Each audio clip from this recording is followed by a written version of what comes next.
Seja muito bem-vindo ao canal 7 de Teologia. Aqui é o professor Sérgio Lenz e hoje é sexta-feira, dia de escola bíblica dominical. Obviamente, uma pré-aula simplificada e também comprimida no seu tempo, afinal de contas, você é aluno e vai estar com toda certeza no domingo às 9 horas na sua igreja para também aprender um pouco mais desse assunto tão interessante que é os prejuízos da mentira na família. Esse assunto vai pegar fogo, porque nós vivemos, sem dúvida alguma, a sociedade da mentira, do engano, e a mentira inclusive tem uma roupa importada, uma roupa bonita hoje, chama-se fake news. E é por isso que nós precisamos voltar e estudar um pouco mais para não nos deixar ser levado pelo engano, pelo erro e também pela mentira. Mas antes que comecemos especificamente na lição, eu gosto de lembrar a você o quanto é importante que você faça a sua inscrição. É tão simples, é só descer o dedinho aí na parte de baixo desse vídeo, clicar em inscrever-se, aproveita que já está ali por perto, clique em compartilhe e envie nos seus grupos de WhatsApp, nas suas redes sociais, Instagram, Facebook e tantos quantos achar necessário. Afinal de contas, nós precisamos crescer na graça e também no conhecimento. E se gostou, aí sim deixa aquele joinha. Inclusive, você tem um espaço para fazer o seu comentário, para mandar o seu alô ou fazer o pedido do tema, do assunto que você quer aprender um pouco mais. Dito estas coisas, leiamos o textuário da nossa lição, que está em Colossenses, no capítulo 3 e no versículo 9, que diz o texto dessa maneira: Não mintais uns aos outros, pois que já vos despistes do velho homem com os seus feitos. Parece tão simples, né? Não mintais, né? Parece conselho de velho pai que está já sentado na sua cadeira de balança esperando a morte chegar, falando aos seus filhos que estão lhe ouvindo, mas a palavra está entrando numa orelha e saindo na outra. Mas a verdade prática dessa lição vai nos trazer o seguinte: a mentira pode até dar flores, mas não produz fruto para o bem. Ou seja, às vezes começa bonito, às vezes tem um bom início, mas o seu final será um final muito amargoso. Na sua casa ou também na sua igreja no domingo pela manhã, você vai ler o texto de Atos, no capítulo 5 e no versículo 1 a 11. Inclusive, às vezes, quando alguém precisa fazer aí um compromisso comigo de cumprir alguma coisa, enfim, de que eu tenha que acreditar na sua palavra, eu sempre recomendo: leia Atos, capítulo 5, os primeiros 11 versículos, e depois vá lá e faça, que eu acredito em tudo que você fizer. É uma receita infalível. Mas, veja só, a nossa lição desse domingo, ela vai girar em torno da atividade, do acontecimento que ocorreu nos dias do nascimento da igreja primitiva.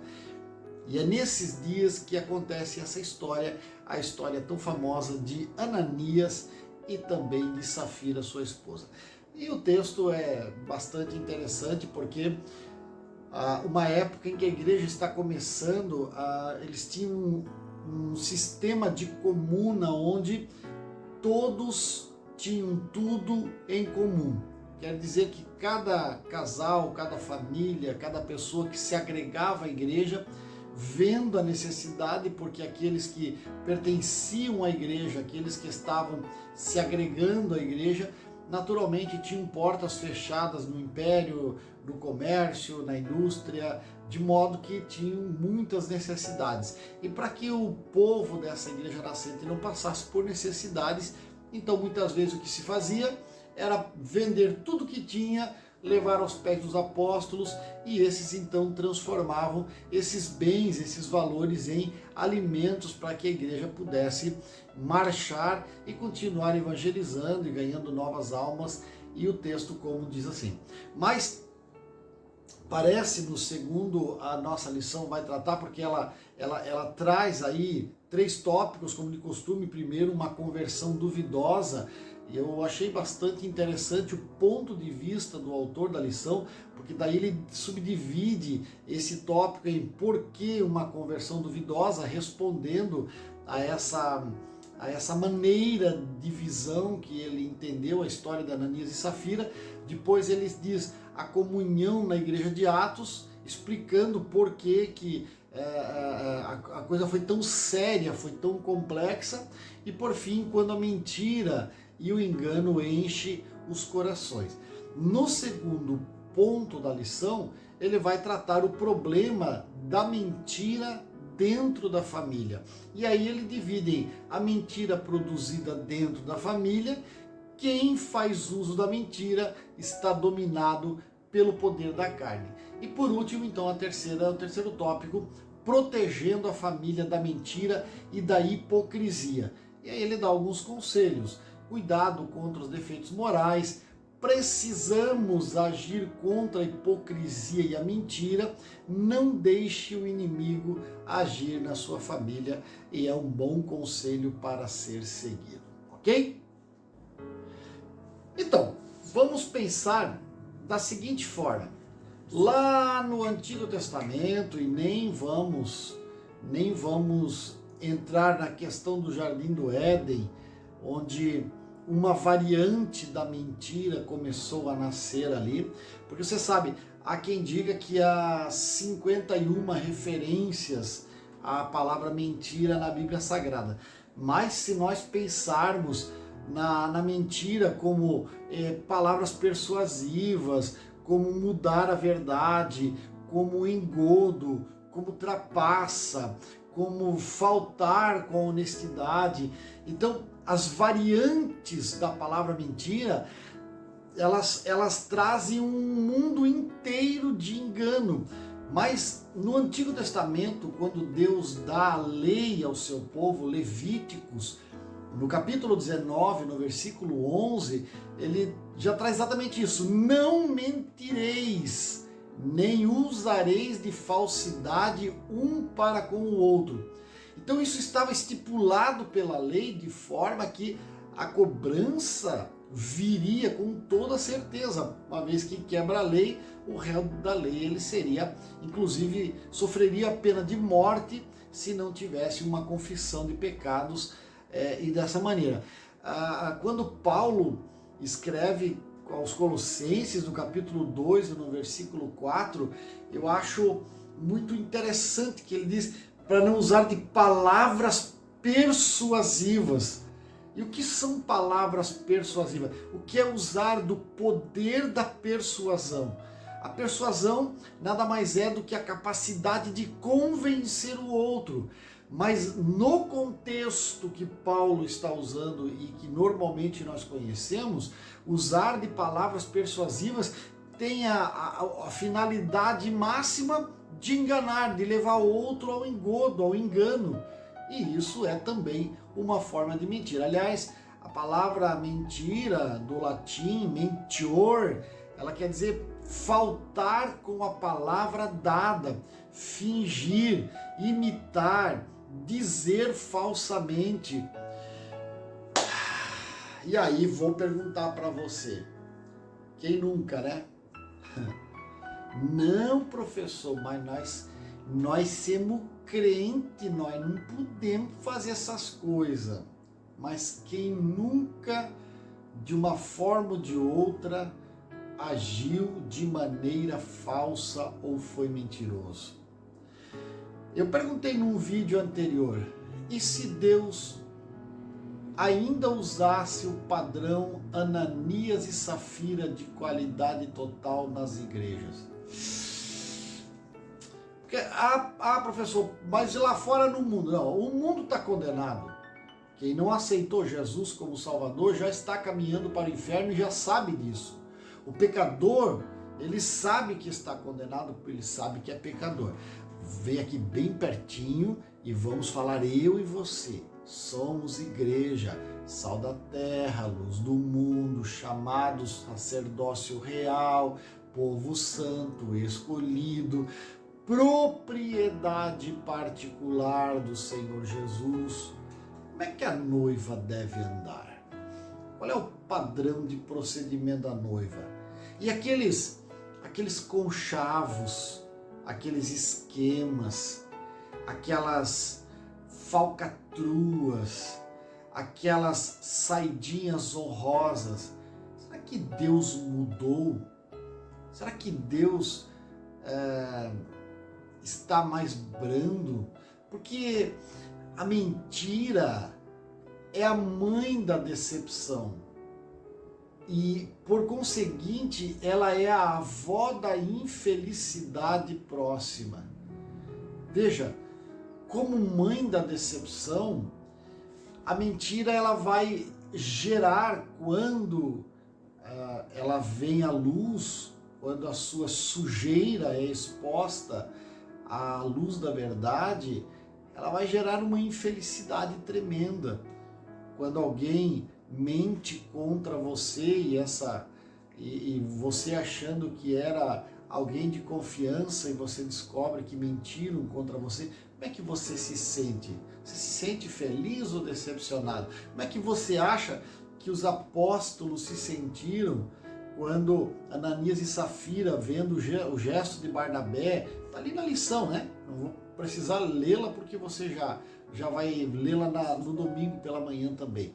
Mas quando eles observam o gesto de Barnabé, doando o seu tudo para ver a igreja crescer, e daí Barnabé logo sendo separado como um dos principais líderes, uau, vamos comprar esse negócio para nós. Mas vamos fazer o seguinte, uma parte a gente dá, uma parte a gente reserva. Podiam ter reservado? Claro que podiam. Era deles. Ninguém disse que eles tinham que dar tudo. Foi uma prática adotada em comum acordo, mas não necessariamente era uma lei obrigatória. Isso é como costumes dentro das igrejas. É uma prática adotada por um grupo em uma época, em um determinado local geográfico, dentro de uma situação cultural, mas não é algo que vale tirar a salvação, não é algo que vale roubar o sacrifício perfeito de Cristo. É só uma prática adotada. Mas daí eles dizem que vão fazer, mas fazem pela metade para levar méritos com isso. E até aí não teria até maiores problemas, eu não vejo maiores problemas até aí, porque era deles, eles podiam ter feito e ninguém ia ficar sabendo. Mas o apóstolo Pedro, quando chega, diz: não mentistes aos homens, mas a Deus. E essa expressão de Pedro é uma expressão duríssima. Mentir para Deus. Irmão, como é que se mente para Deus?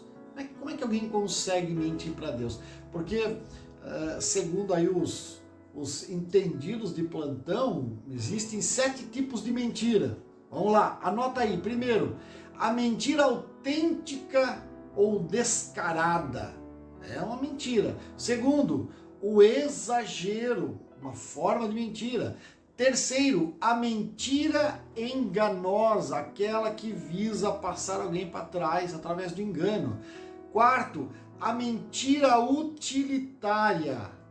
Fala sério que você nunca se usou dela. Conta para outro, tá? Mentira utilitária. O que é mentira utilitária, professor? É aquela que você, para evitar um mal maior, um dissabor maior, evitar a fadiga de ter que explicar muita coisa, você se utiliza de uma mentirinha para aplacar os ânimos e bola para frente, vamos continuar o jogo. Quinto, a omissão é uma forma de mentira. Você poderia ter entrado com a verdade, mas preferiu se calar e deixar com que a mentira prevalecesse. Sexto, a ocultação.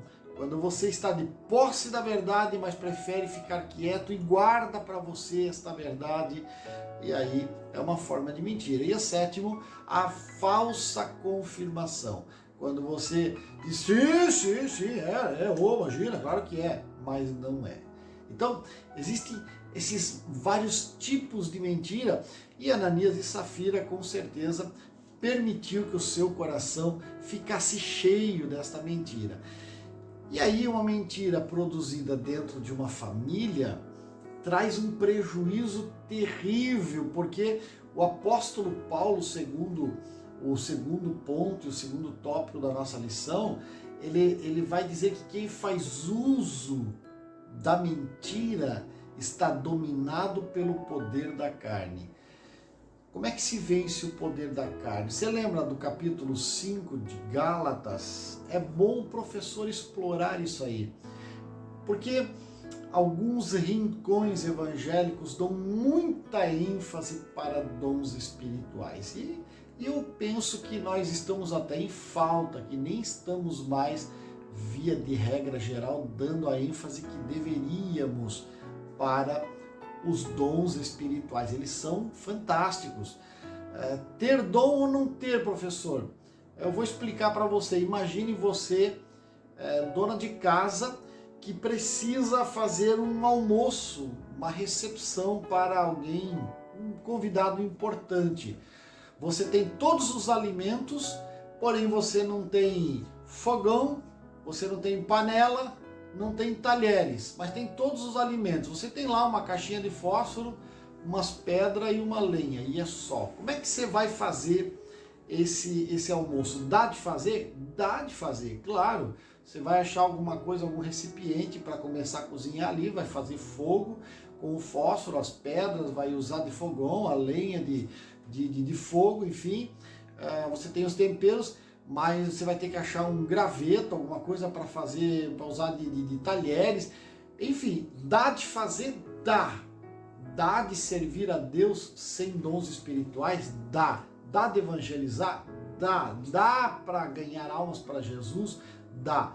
Mas, meu irmão, tendo uma cozinha aparelhada estilo Masterchef, vai ser muito mais fácil. E o alimento vai sair com uma qualidade excepcional, num tempo recorde, e tudo vai sair de maneira perfeita.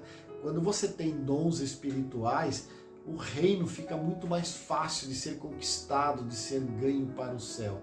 Então pense nisso. Agora, quem usa da mentira está usando das ferramentas erradas, porque a mentira, ela segundo o apóstolo escreve aos Gálatas, no capítulo 5, ela é o oposto destas ferramentas, dos dons espirituais. Ela é o oposto. É como você usar uma retroescavadeira para mexer, sei lá, o macarrão que precisa misturar o sal dentro d'água, com uma retroescavadeira. Você vai destruir tudo. A mentira é destrutiva. O terceiro tópico da lição, então, ele vai dar os conselhos, né? Protegendo a família da mentira e da hipocrisia. Aí cuidado com os defeitos morais. Papai, mamãe, primeiro converse entre si. Antes de ter filhos, vejam se vocês não precisam ser consertados. Casais novos, casais que têm problemas morais, que precisam ser trabalhados, trabalhem entre vocês. Porque quando os filhos vierem, eles precisam ver em vocês o exemplo.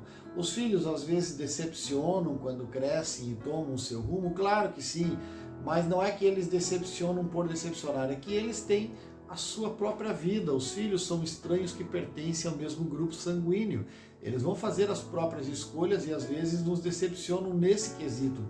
Mas nunca, nunca permita que os seus filhos lhes decepcione copiando de você um mau exemplo de caráter, um caráter que é destrutivo, que é negativo, que é mentiroso, inclusive, né?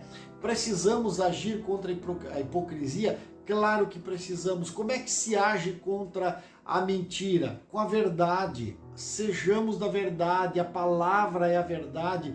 Quem vive a palavra, quem estuda a palavra, quem lê a palavra, quem come a palavra, quem devora a palavra. Pastor, como é que eu faço isso? Vai ler a Bíblia. Aqui, ó, no link da descrição, embaixo aí está escrito, você vai lá, dá um cliquezinho, abre, faz um curso de teologia, lê mais, estuda mais. A mente não pode ficar parada, porque mente parada é oficina do diabo. Então vai crescer mais, vai crescer cada vez mais na verdade, porque a Bíblia é a palavra final. Não deixe, e aí ele termina, então, não deixe o inimigo agir na sua casa. O maior tempero utilizado pelo diabo para temperar a destruição das famílias, dos lares, das sociedades, está exatamente através da mentira. E você está vendo nos noticiários de hoje a batalha que está por conta da ideia das fake news, das mentiras propagadas em rede social. Aliás, fica um conselho aí, evite, viu? Evite, você que é crente, você que é cristão, evite de ir para a rede social para despejar o seu vômito, para desaguar aí as suas mágoas, porque as suas palavras poderão ser tomadas através de meias palavras e ser inserido mentiras ali. Você vai acabar passando uma vergonha maior do que já está passando. Use rede social para falar de Jesus. Use rede social para divulgar o Evangelho, use de maneira correta, seja feliz, porque afinal de contas o nosso Deus está aí para nos ajudar. Ele termina dizendo como aconteceu com Ananias e Safira, que foram punidos pelo Senhor com a morte instantânea. Membros da família que praticam a mentira podem experimentar as consequências gravíssimas por causa dessa prática. A Bíblia diz que a igreja é a coluna da firmeza e da verdade. Portanto, ainda que num primeiro momento possa parecer difícil, o caminho da verdade sempre é melhor. Eu disse um dia para uma autoridade policial: o senhor vai me perguntar daqui a 100 anos vai me pedir para eu contar essa história, e daqui 100 anos eu vou contar a mesma história, porque o que eu estou lhe contando é a verdade. A mentira sempre vai pedir novos capítulos, que se desenrole novas coisas, novas peripécias, novas fantasias. Uma história, quando é contada verdadeira, ela vai ser sempre a mesma. O exemplo é a palavra de Deus. Há mais de 4.000 anos ela vem sendo contada por gerações para as famílias, e ela é sempre a mesma verdade que liberta. Eu vou ficando por aqui com o meu vídeo, agradecendo o carinho da sua companhia, dizendo: continue confiando em Deus, porque Ele foi, Ele é, Ele será o maior, o melhor e o mais fiel companheiro. Eu te espero domingo, 9 horas, na Escola Bíblica Dominical.